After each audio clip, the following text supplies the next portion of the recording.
Welcome साथियों। आज हम पढ़ेंगे हमारा next topic motion. Motion, what is motion? Motion होता क्या है? मोशन उसको कहते हैं कोई भी पार्टिकल होता है जो अपनी मीन पोजीशन या जिस पोजीशन पर वो पर्टिकुलर टाइम पर है उस पोजीशन से वो रिप्लेस हो गया हो, उस पोजीशन से वो या तो आगे चला गया हो पीछे चला गया हो, मतलब उस पोजीशन पर नहीं हो, वो कंटिन्यूसली अपनी चेंज करता रहा हो position with respect to time, तो उसको मोशन कहते हैं। जो अपनी पोजीशन को कंटिन्यूसली चेंज कर रहा है, जो एक रेस्ट स्टेट में नहीं है, जो पार्टिकल अपनी रेस्ट स्टेट को छोड़ के मोशन मूव कर रहा है, उस स्टेट को कहते हैं मोशन। और रेस्ट में क्या होता है? रेस्ट में जो पार्टिकल होता है वो विद रिस्पेक्ट टू टाइम वहीं पर ही रहता है, उसी जगह अपनी पोजीशन पर ही। वो टाइम के साथ अपनी पोजीशन चेंज नहीं करता, तो उस पार्टिकल को कहते हैं वो पार्टिकल रेस्ट पे है। और मोशन वो है जो पार्टिकल मूव करे और विद रिस्पेक्ट टू टाइम अपनी पोजीशन को चेंज करे, वो उस चीज़ को हम मोशन कहते हैं। और मोशन किसी भी टाइप का, किसी भी तरीके का हो सकता है। टाइप ऑफ मोशंस हो सकते हैं, आप सर्कुलर हो सकते हैं, रेक्टेंगल हो सकते हैं, स्क्वायर हो सकते हैं। आप जिस भी उसमें मोशन कर रहे हैं वो मोशन का टाइप हो जाएगा। तो मोशन वॉकिंग मैन हो सकता है, वॉक कर रहा है मैन, वो वॉकिंग हो सकता है। ट्रेन हो सकती है, व्हीकल हो सकते हैं, ये मूव कर रहे हैं। जो भी चीज़ें मूव करेंगी वो मोशन के अंडर आएंगी, क्योंकि मोशन हो रहा है, अपनी वो पोजीशन चेंज कर रही है अपनी स्टार्टिंग पोजीशन से। वो continuously with respect to time वो अपनी पोजीशन चेंज कर रही है। तो उसके एग्जांपल्स होते हैं ये सारे: moving cars, running train, horses, vehicles, walking man. और रेस्ट हो गया इसका अपोजिट, कि वो कंटिन्यूसली अपनी पोजीशन चेंज नहीं कर रहा और वो एक फिक्स्ड स्टैटिक पोजीशन पर है विद रिस्पेक्ट टू टाइम। वो अपनी पोजीशन टाइम के साथ साथ वो वहीं पर ही है, अपनी पोजीशन को चेंज नहीं कर रहा, वो स्टैटिक पोजीशन पे है। तो वो उसको अपन कह देंगे कि ये रेस्ट में पार्टिकल है। लेकिन वैसे आप अपन मोशन के बारे में पढ़ेंगे, रेस्ट के बारे में तो हमने बस थोड़ा सा डेफिनेशन देखी कि रेस्ट होता क्या है और मोशन क्या होता है। तो रेस्ट में तो कोई टाइप होते नहीं है, क्योंकि रेस्ट में तो पार्टिकल मूव ही नहीं करेगा, तो वो वहीं पे रहेगा हमेशा। वो तो कहीं पर उसकी मीन पोजीशन वगैरह चेंज ही नहीं होंगी उसकी, तो ना मीन पोजीशन ना इनिशियल फाइनल, वो वहीं पर ही रहेगा ना वो। तो जैसे बुक है, book lying on the desk, ये इसने एग्जांपल दे रखा है। और आप कोई भी चीज़ ले लो जो जहाँ पर पड़ी हुई है वो वहीं पे रहेगी, अपनी पोजीशन में चेंज नहीं आ रहा उसकी पोजीशन में, तो वो रेस्ट में है एक तरीके से वो चीज़। तो अब हम टाइप ऑफ मोशन देखेंगे कि मोशन, तो अपन को पता चल गया कि मोशन होता क्या है। लेकिन अब मोशन किस टाइप के होते हैं, अपन किस चीज़ को अपन मोशन कहेंगे? स्ट्रेट लाइन में चल रही है उसी को मोशन कहेंगे, या सर्कुलर में मोशन कहेंगे? मोशन तो मैंने बता दिया, मूव करने वाली कोई भी चीज़ हुई विद रिस्पेक्ट टू टाइम वो मोशन में आएगी। अब वो कोई भी टाइप के मोशन हो सकते हैं, जैसे रेक्टिलिनियर प्रोपोगेशन मोशन हो सकता है, रेक्टिलिनियर प्रोपोगेशन मोशन हो सकता है, circular motion, rotary motion, oscillatory, vibratory, translatory motion. ये टाइप्स के मोशंस हैं। ये कोई से भी टाइप के मोशन हो सकते हैं जिसमें भी पार्टिकल और बॉडी मूव कर रही है, वो उस टाइप का मोशन हो जाएगा। तो हम थोड़ा थोड़ा सबके बारे में एक बार देख लेते हैं कि रेक्टिलिनियर किन को कहते हैं, सर्कुलर किन को कहते हैं, ऑसिलेटरी किन को कहते हैं। रेक्टिलिनियर तो वो होता है जो एकदम स्ट्रेट लाइन में मूव करे, कोई भी पार्टिकल बिल्कुल स्ट्रेट लाइन में मूव करे, उसको रेक्टिलिनियर प्रोपोगेशन कहते हैं। कोई भी बॉडी हुई, कोई भी पार्टिकल हुआ, या फिर कोई भी ऑब्जेक्ट हुआ, along the straight line move करे, वो रेक्टिलिनियर या फिर लीनियर प्रोपोगेशन हो सकता है, लीनियर मोशन भी कह सकते हो आप उनको। और सर्कुलर रोटरी मोशन वो होता है, सर्कुलर मोशन तो होता है कोई भी पार्टिकल है बिल्कुल सर्कल में मूव करे, वो तो हो जाएगा सर्कुलेटरी मोशन। लेकिन कोई भी पार्टिकल है सर्कुलर मूव तो करे लेकिन अलोंग द एक्सिस मूव करे, एक्सिस के अलोंग मूव करे, तो वो रोटरी मोशन हो जाएगा। जैसे rotation of earth rotary motion है, अलोंग द एक्सिस के रिस्पेक्ट में मूव कर रही है, तो वो रोटरी मोशन हो जाएगा। थोड़ा थोड़ा डिफरेंस है, बिल्कुल हल्का सा, ज़्यादा इतना डिफरेंस नहीं है, तो वो आपको पता होना चाहिए कि डिफरेंस है तो किस चीज़ का डिफरेंस है। ऐसे ही ऑसिलेटरी और वाइब्रेटरी मोशन में डिफरेंस है। ऑसिलेटरी मोशन वो होता है जो कोई भी पार्टिकल है, कोई भी बॉडी है, वो मूव कर रही है, सर्कुलर मूव नहीं कर रही है, वो मूव कर रही है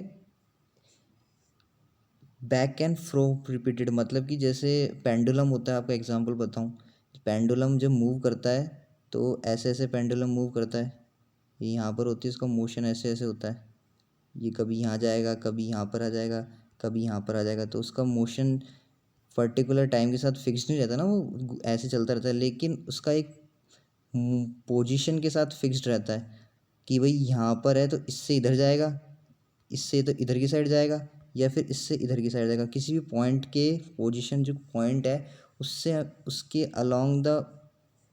अलोंग में रिपीट होता जाएगा, मतलब यहाँ जाएगा फिर वापस आएगा, फिर वापस जाएगा, फिर वापस जाएगा, किसी पॉइंट के रिस्पेक्ट में वो रिपीट होता रहता है motion, forward backward forward backward. तो उसको कहते हैं ऑसिलेटरी मोशन। पेंडुलम पेंडुलम किसी भी फिक्स्ड पॉइंट से आप उसकी फॉरवर्ड जाएगा, उसके बैकवर्ड जाएगा, फॉरवर्ड बैकवर्ड, वो रिपीट होएगा, तो उसको हम ऑसिलेटरी मोशन कहते हैं। और वाइब्रेटरी मोशन में ये है कि वाइब्रेटरी मोशन होता है, इसका एग्जांपल सबसे बढ़िया हो गया मोबाइल फ़ोन, कि मोबाइल फ़ोन वाइब्रेटरी मोशन है, क्योंकि वो मोशन वाइब्रेटरी मोशन होता है कि जो मोशन जिसका एम्पलीट्यूड, इसका एम्पलीट्यूड बहुत ज़्यादा है। जैसे एम्पलीट्यूड होता है, हम पढ़ते हैं एम्पलीट्यूड, कोई भी वेव होती है, उस वेव का ये होता है, वेव साइनोसॉइडल वेव होती है, उस वेव का पैटर्न ये होता है। तो इस वेव में हमें यहाँ से लेकर यहाँ तक ये जो डिस्टेंस है, इसको कहते हैं हम एम्पलीट्यूड, ये होता है हमारा एम्पलीट्यूड, इस डिस्टेंस को एम्पलीट्यूड कहते हैं। ये हमारा मीन पोजीशन है, जो लाइन है, इससे जितनी ऊपर नीचे जाती है ये एम्पलीट्यूड होता है, डिस्टेंस कितना ज़्यादा ये फ्लक्चुएट हो रही है, इसको एम्पलीट्यूड कहते हैं। ये लाउडनेस के उसमें आता है, लाउडनेस कितनी ज़्यादा है उसका वो डिपेंड करती है एम्पलीट्यूड पे, कि आपकी जो वेव की फ्रीक्वेंसी, जो आपकी वेव, जो साउंड की वेव है उसका एम्पलीट्यूड कितना ज़्यादा है, कितना फ्लक्चुएट कर रही है, कितना ज़्यादा एम्पलीट्यूड है, उतनी ज़्यादा आपकी लाउडनेस होगी साउंड की, तो ये एम्पलीट्यूड होता है। तो एम्पलीट्यूड जिसका कम, अगर एम्पलीट्यूड बहुत कम होगा तो वो जो मोशन है वो वाइब्रेटरी में कन्वर्ट हो जाएगा, तो उस मोशन को हम कहेंगे कि वाइब्रेटरी मोशन है।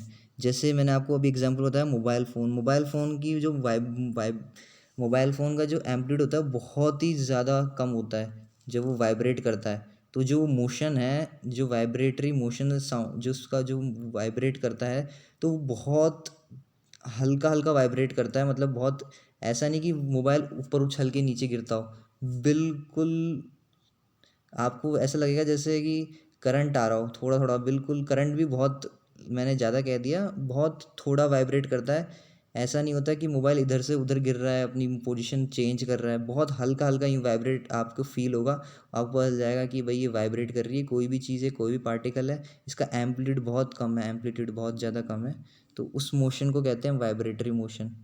जो मैंने आपको ये एग्जांपल बताया जो हम डेली लाइफ में यूज़ करते हैं, जैसे मोबाइल फ़ोन वाइब्रेशन पे अपन कर देते तो वाइब्रेट होता है ना वो, तो उसको वाइब्रेटरी मोशन कहते हैं। वो उसका एम्पलीट्यूड बहुत कम होता है, मिनिमम बहुत ज़्यादा कम होता है, तो इसलिए अगर वो ज़्यादा कम होता है तभी वो वाइब्रेट करता है, नहीं तो वो वाइब्रेटरी मोशन नहीं कहलाएगा अगर ज़्यादा एम्पलीट्यूड हो जाएगा तो उसका। तो एम्पलीट्यूड वैसे मैंने आपको बता दिया किस चीज़ के लिए होता है, कोई भी साउंड वेव होती है उसका जो मीन पोजीशन जो लाइन होती है, इससे कितनी फ्लक्चुएशन कर रहा है, कितना ऊपर नीचे जा रहा है, और ये लाउडनेस का डिनोट करती है, जो एम्पलीट्यूड है ये लाउडनेस पे डिपेंड करती है, भाई जितना ज़्यादा एम्पलीट्यूड होगा, जितना ज़्यादा ये डिस्टेंस होगी, एम्पलीट्यूड होगा, उतनी ज़्यादा आपकी साउंड की लाउडनेस उतनी ज़्यादा होगी आपकी साउंड की, क्योंकि लाउडनेस डिपेंड्स अपॉन एम्पलीट्यूड, ये एम्पलीट्यूड पे डिपेंड करती है लाउडनेस। तो ये तो साउंड की कुछ प्रॉपर्टीज़ थी जो मैंने थोड़ा सा बता दिया आपको। अब हम चलते हैं, ये हमने पढ़ लिए टाइप्स ऑफ मोशन क्या होते हैं, रेस्ट क्या होता है, मोशन क्या होता है। अब मोशन में अपन ये देख लेंगे, टाइप्स तो देख लिए मोशन के, मोशन कितने डायमेंशंस में होता है, 1 2 3 डायमेंशन, ये 1D 2D 3D, वही चीज़ें। 1D मतलब स्ट्रेट लाइन वाला 1D होगा, 2D मतलब आपका जैसे 2D में ये होगा कि यहाँ गया, यहाँ पे गया, यहाँ पे गया, ये जा सकता है 2D में। 3D होगा जो प्लेन के बाहर आ रहा हो, हम ये पढ़ते हैं एक्सिस।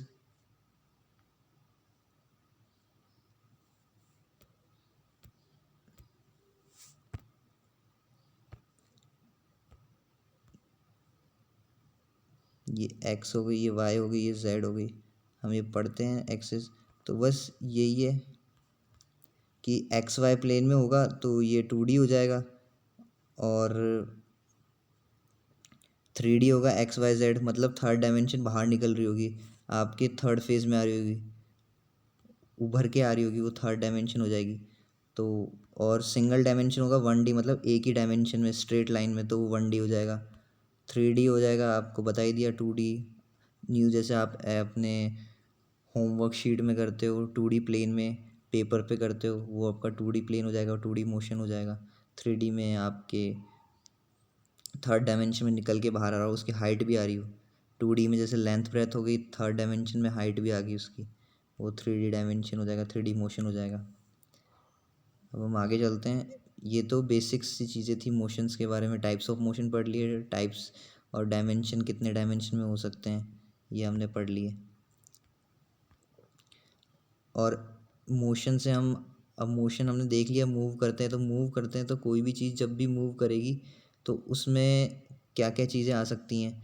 वेलोसिटी आएगी, क्योंकि रेस्ट में तो चैप्टर वहीं ख़त्म हो गया। रेस्ट के लिए तो मतलब रेस्ट में तो पोजीशन चेंज ही नहीं कर रहा पार्टिकल, लेकिन मोशन में तो पोजीशन चेंज कर रहा है। तो पोजीशन किस रेस्पेक्ट में चेंज कर रहा है, कितनी स्पीड से चेंज कर रहा है पार्टिकल, बॉडी कोई भी चीज़ हुई या ऑब्जेक्ट, किस वेलोसिटी से चेंज कर रहा है, किस स्पीड से चेंज कर रहा है, किस एक्सेलरेशन से चेंज कर रहा है, क्या रेफरेंस पॉइंट है उसका, क्या पाथ कवर करेगा वो, किस पाथ पे जा रहा है वो, तो वो सब चीज़ें आती रहती हैं। तो उनके बारे में अब हम पढ़ेंगे। और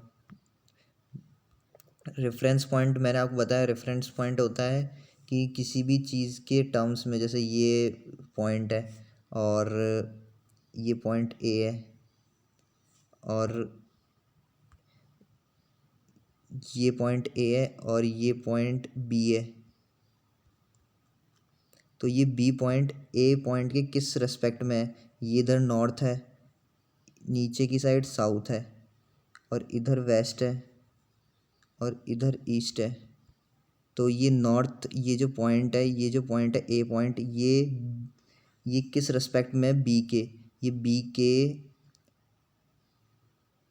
नॉर्थ वेस्ट में हो गया, क्योंकि बी का ये है, बी के लिए नॉर्थ ये हो जाएगा, साउथ ये हो जाएगा बी के लिए, वेस्ट ये हो जाएगा, ईस्ट ये हो जाएगा। तो ये बी, ये ए पॉइंट बी की रिस्पेक्ट में, ए पॉइंट कहाँ पर है, बी से नॉर्थ वेस्ट में, इधर ये नॉर्थ हो गया बी के लिए, वेस्ट हो गया बी के लिए, तो ये नॉर्थ वेस्ट में हो गया बी के लिए ए पॉइंट।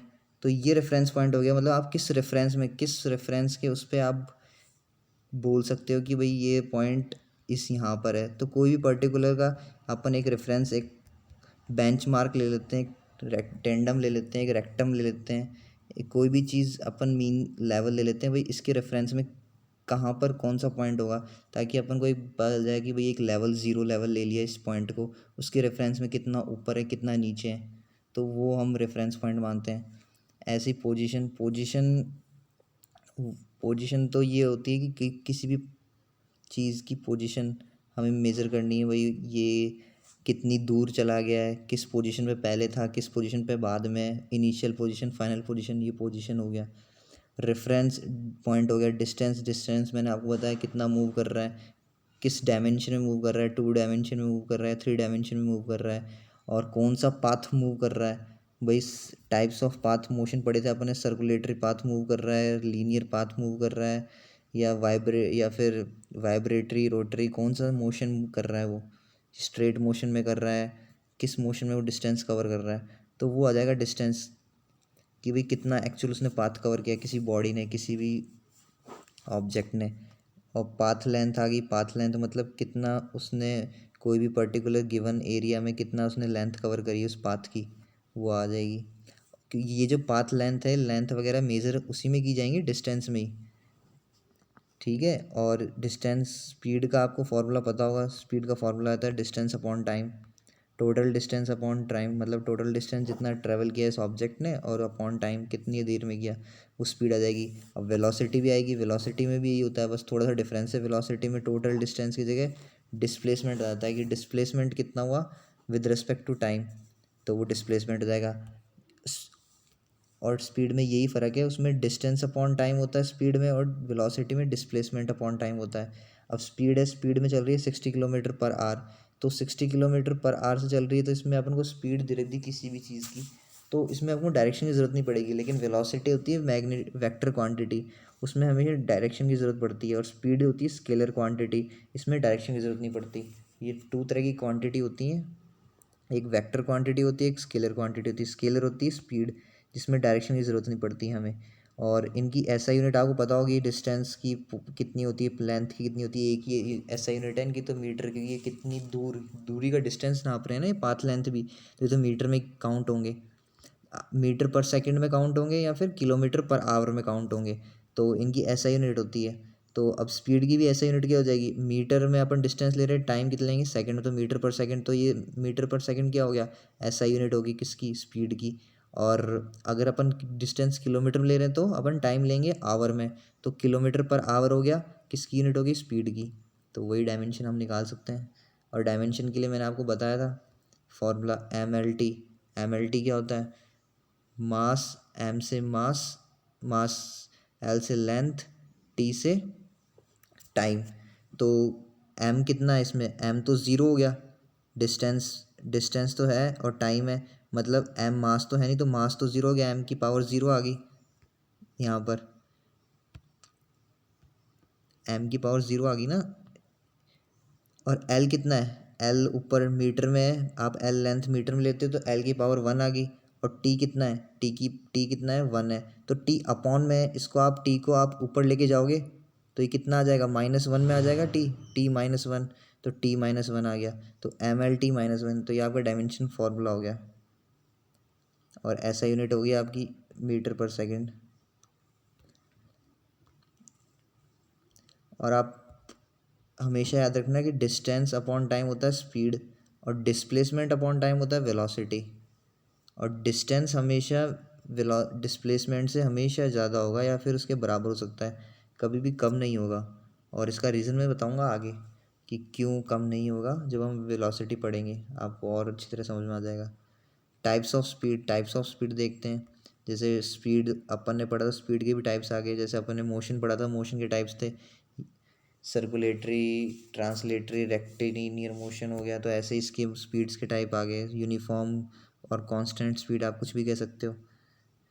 नॉन यूनिफॉर्म और वेरिएबल स्पीड हो गई, एवरेज स्पीड हो गई। तो यूनिफॉर्म होती है मतलब पर्टिकुलर डिस्टेंस ट्रेवल करना पर्टिकुलर टाइम में, वो यूनिफॉर्म स्पीड हो गई। नॉन यूनिफॉर्म हो गई पर्टिकुलर डिस्टेंस ट्रेवल करना पर्टिकुलर टाइम में, तो यूनिफॉर्म होगी कौन सी, मतलब कि पर्टिकुलर डिस्टेंस ट्रेवल किया मैंने, 60 किलोमीटर डिस्टेंस ट्रेवल किया 1 आवर में, फिर नेक्स्ट आवर में भी 60 किलोमीटर डिफरेंस ट्रेवल किया, तो कांस्टेंट चल रही है ना मेरी, 60 किलोमीटर से ही चल रही है, 60 किलोमीटर पर आवर की स्पीड पे ही चल रही है मेरी कार या मेरा ऑब्जेक्ट या कोई भी पार्टिकल, तो वो कांस्टेंट स्पीड हो गई या यूनिफॉर्म स्पीड, आप कुछ भी कह सकते हो। नॉन यूनिफॉर्म में होगी कि ऊपर नीचे हो गई है, 60 चल रही थी अभी थोड़ी देर पहले, फिर 10 आ गई, फिर 20 आ गई, वेरिएबल हो रहा है, चेंजेस आ रहे हैं, तो उनको अपन कहेंगे नॉन यूनिफॉर्म स्पीड। और एवरेज स्पीड तो आपको है ही सिंपल, सबको अपन एवरेज स्पीड के टोटल डिस्टेंस है सबको प्लस कर दो अपॉन टोटल टाइम कर दो, वो एवरेज आ जाएगा। अभी एवरेज कितना चला था वो। और इंस्टेंटेनियस स्पीड मतलब किसी भी फिक्स्ड पोजीशन पर उसकी कितनी स्पीड होती है पर्टिकुलर टाइम पर। अपन कहते हैं ना कि भाई अभी मुझे इसकी ऑब्जेक्ट की स्पीड बताओ कि ये 10 o'clock से 11 o'clock कोई ऑब्जेक्ट चल रहा है, 10 o'clock स्टार्ट हुआ है और 11 o'clock तक वो ऑब्जेक्ट रन करेगा, कोई भी ऑब्जेक्ट हो, कोई भी पार्टिकुलर। और आपसे पूछा गया है मुझे 10:30 पे उसकी स्पीड बताओ कि 10:30 पर उसकी स्पीड कितनी होगी। तो पर्टिकुलर इंस्टेंट मतलब पर्टिकुलर पॉइंट पर पर्टिकुलर किसी भी टाइम पर आपकी स्पीड पूछिए, इंस्टेंटेनियस स्पीड पूछिए, तो वो हो जाती है इंस्टेंटेनियस स्पीड आपकी। ऑन द स्पॉट आपसे पूछा गया भाई इस टाइम पे इस पर्टिकुलर पार्टिकल की स्पीड कितनी होगी, तो वो इंस्टेंटेनियस स्पीड हो जाती है।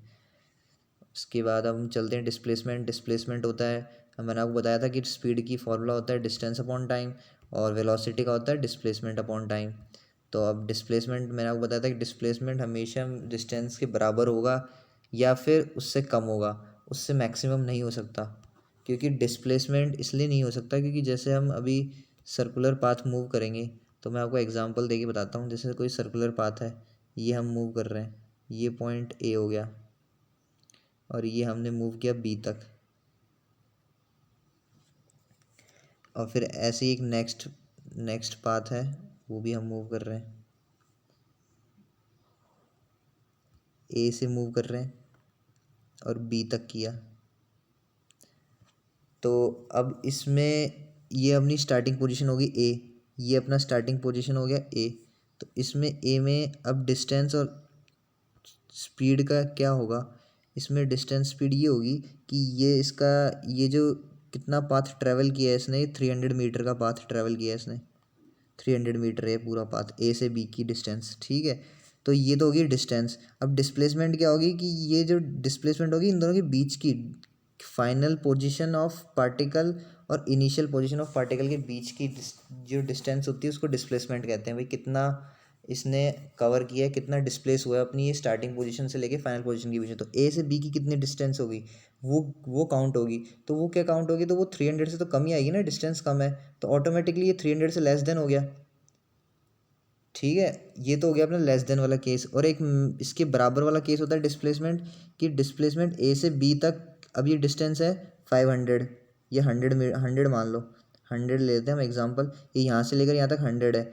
तो और यहाँ से लेकर भी यहाँ तक 100 है इसका, ये पूरा 200 का है, यहाँ से लेकर भी यहाँ तक 100। तो इसका डिस्प्लेसमेंट कितना होगा, डिस्प्लेसमेंट इसका कितना होगा, डिस्प्लेसमेंट होगा इसका पोजीशन, इसका मिनिमम शॉर्टेस्ट डिस्टेंस जो होता है ना, जैसे ए से बी के बीच की डिस्प्लेसमेंट कितना हुआ, शॉर्टेस्ट डिस्टेंस, तो इसका शॉर्टेस्ट डिस्टेंस ये होगा, कितना हो सकता है इसका मिनिमम डिस्टेंस, तो वो होगा डिस्प्लेसमेंट। और डिस्टेंस क्या होगा, डिस्टेंस होगा जितना उसने कवर किया है, ऐसे कवर किया है या ऐसे घूम के कवर किया है, जितना भी कवर करेगा। अब डिस्टेंस यहाँ से लेकर यहाँ तक का कितना डिस्टेंस हो गया, ये डिस्टेंस हो गया बहुत ज़्यादा, ये यहाँ से लेकर यहाँ तक आप 500 मीटर मान लो, और डिस्प्लेसमेंट हो गया ये दोनों के बीच का बस।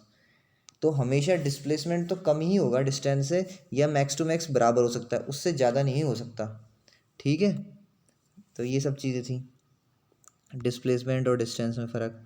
अब डिस्प्लेसमेंट कम होगा तो वेलोसिटी भी, वेलोसिटी का फॉर्मूला ये होता है डिस्प्लेसमेंट अपॉन टाइम, तो वही वेलोसिटी भी जाएगी, वेलोसिटी के साथ हमने बताया था, क्योंकि वेलोसिटी भी स्पीड से फिर कम होगी क्योंकि डिस्प्लेसमेंट कम होगा तो। और यहाँ पे लिखा हुआ भी है displacement can be positive, negative और जीरो, लेकिन डिस्टेंस कभी भी नेगेटिव और जीरो नहीं हो सकता ना। डिस्टेंस जीरो हो सकता है लेकिन नेगेटिव नहीं हो सकता। जीरो कब होगा, जब रेस्ट पे होगा, तो वो रेस्ट वाला तो माना ही नहीं जाएगा केस, क्योंकि रेस्ट पे होगा तो वो तो मोशन हो ही नहीं रहा, फिर वो मोशन के अंदर तो आएगा नहीं। रेस्ट पे है डिस्टेंस, तो डिस्टेंस जीरो हो जाएगा ना रेस्ट पे, तो रेस्ट वाला केस तो है ही नहीं। तो इसका मतलब वो तो रेस्ट में चला गया। अब कुछ भी थोड़ा सा भी डिस्प्लेस करेगा वो अपनी जगह से, तो डिस्टेंस तो काउंट होगा। तो जितना भी डिस्टेंस करे कवर करेगा, कहीं पर भी चला जाए वो डिस्टेंस सारा काउंट होगा।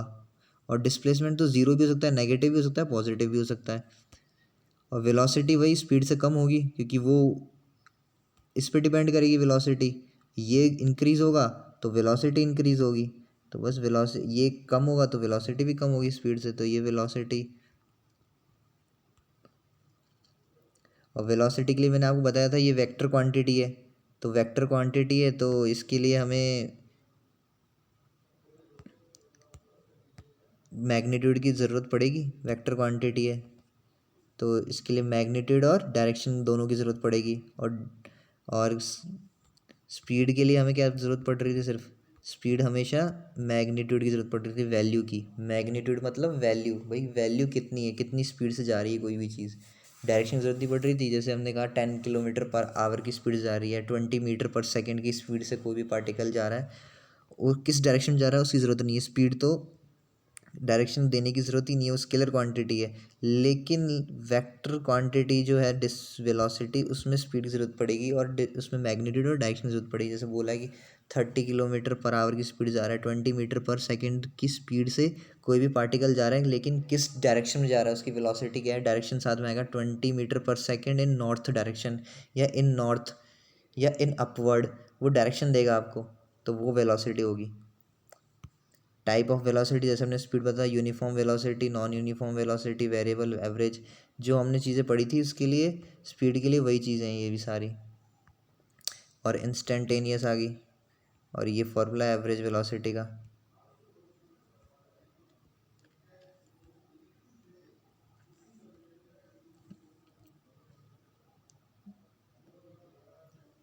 स्पीड और वेलोसिटी की यूनिट तो सेम ही रहेंगी ना, क्योंकि वो भी डिस्प्लेसमेंट में मीटर में ही आता है और ये भी मीटर में आता है, तो इनकी यूनिट तो सेम ही रहेंगी, यूनिट में कन्फ्यूज़न। और इसके बाद वेलोसिटी, रिलेटिव वेलोसिटी आ जाती है। रिलेटिव वेलोसिटी मतलब किसी की रेस्पेक्ट में, रेफरेंस जैसे हो गया, रेफरेंस पॉइंट पढ़ा था अपन ने किसी भी चीज़ के रेस्पेक्ट में, तो ऐसे ही रिलेटिव वेलोसिटी किसी की रेस्पेक्ट में उस पर्टिकुलर पार्टिकल की वेलोसिटी कितनी है, मतलब ए की वेलोसिटी बी की रेस्पेक्ट में कितनी है, कितनी ज़्यादा है कितनी कम है, तो वो उसके रिलेटिव में आ गई। किसी भी ऑब्जेक्ट की किसी से कंपैरिजन करना, किसी से रिलेट करना, तो रिलेटिव वेलोसिटी आ गई। कितनी स्पीड से जा रही है, कितनी कम जा रही है उसके रिलेटिव में, किसी और दूसरे पार्टिकल की वेलोसिटी के रिलेटिव में, तो रिलेटिव वेलोसिटी होती है। एक्सेलरेशन क्या होता है? एक्सेलरेशन होता है change in the velocity, change in the velocity, ये होता है हमारा acceleration in a particular interval of time में। तो अब हमें इससे क्या मिल रहा है रिजल्ट की, एक्सेलरेशन ये होता है कि वेलोसिटी में कितना चेंजेस आ रहा है। अगर कोई भी वेलोसिटी में, जैसे अभी चल रही है 5 मीटर पर सेकेंड स्पीड की, 5 मीटर पर सेकेंड की स्पीड से कोई भी 5 मीटर पर सेकेंड की वेलोसिटी से भी कोई भी ऑब्जेक्ट ट्रैवल कर रहा है नॉर्थ डायरेक्शन में, तो उस थोड़ी देर बाद हमने नोटिस किया आफ्टर हाफ एन आवर कि वो 20 मीटर पर सेकेंड की स्पीड से ट्रैवल कर रहा है। तो कितना एक्सलरेशन हुआ उसमें, कितना चेंजेस आया, किस स्पीड से चेंज आया उसमें, कितना इंक्रीज़ हुआ या डिक्रीज़ हुई उसकी वेलोसिटी, तो उसको हम कहते हैं वो एक्सलरेशन है। हम कहते हैं रेस दबाई एक्सलरेट करो कोई भी चीज़ को, कोई भी कार को, तो कितना चेंजेस कर रहे हो आप पर्टिकुलर टाइम में पर्टिकुलर वेलोसिटी के साथ, तो वो एक्सलरेशन होता है। और एक्सलरेशन हमेशा आपका नेगेटिव भी हो सकता है, पॉजिटिव भी हो सकता है, और ज़ीरो भी हो सकता है। ज़ीरो हो गया तो मतलब कांस्टेंट चल रही है कोई भी चीज़, कोई भी कार, कोई भी पार्टिकल, कोई भी ऑब्जेक्ट, वो कांस्टेंट है अगर एक्सलरेशन ज़ीरो है, क्योंकि वो यूनिफॉर्म हो गया ना एक तरीके से। वही वो 20 मीटर पर सेकेंड की स्पीड चल रही है तो 20 मीटर पर सेकेंड की स्पीड से ही चलती रहेगी अगर एक्सलेशन ज़ीरो है तो, क्योंकि ना तो उसमें डिक्रीज़ हो रहा है वेलोसिटी और स्पीड, ना वो इंक्रीज़ हो रही है, तो एक्सलेशन उस टाइम में हो जाएगा ज़ीरो। ठीक है। और एक्सलेशन नेगेटिव कब होता है? नेगेटिव वो जो एक्सलेशन आएगा उसको हम रिटार्डेशन भी कहते हैं, कि रिटार्डेशन हो रहा है तो मतलब एक्सलेशन नेगेटिव में हो गया, उसको हम नाम दे रखा, हम उसको रिटार्डेशन भी कह सकते हैं। ज़ीरो का केस तो मैंने आपको बता दिया, और रिटार्डेशन का केस कब होगा? जब एक्स वेलोसिटी 20 मीटर पर सेकेंड की स्पीड चल रही है तो वो डिक्रीज़ होकर 10 मीटर पर सेकेंड की स्पीड से आ जाए, वेलोसिटी से आ जाए, तो वो क्या होगी? पहले 20 की थी स्टार्टिंग में, अब फाइनल में क्या आ गई? वो 10 मीटर पर सेकेंड की स्पीड चल रही है तो डिक्रीज़ हुई, तो डिक्रीज़ होगी तो एक्सेलरेशन नेगेटिव में आ गया, वैल्यू आ गई माइनस में, तो रिटार्डेशन कहलाता है। अब एक होता है पॉजिटिव में, पॉजिटिव में कब होगा? 20 से 30 हो गया तो पॉजिटिव में हो जाएगा एक्सेलरेशन। तो ये सब चीज़ें एक्सेलरेशन के बारे में। अपन कहते हैं नॉर्मली एक्सेलरेट करो, मतलब इंक्रीज़ करो आप अपनी स्पीड, कोई भी चीज़ हुई। तो आज हमने ये पढ़ा motion. Thank you so much for watching this video. Thank you.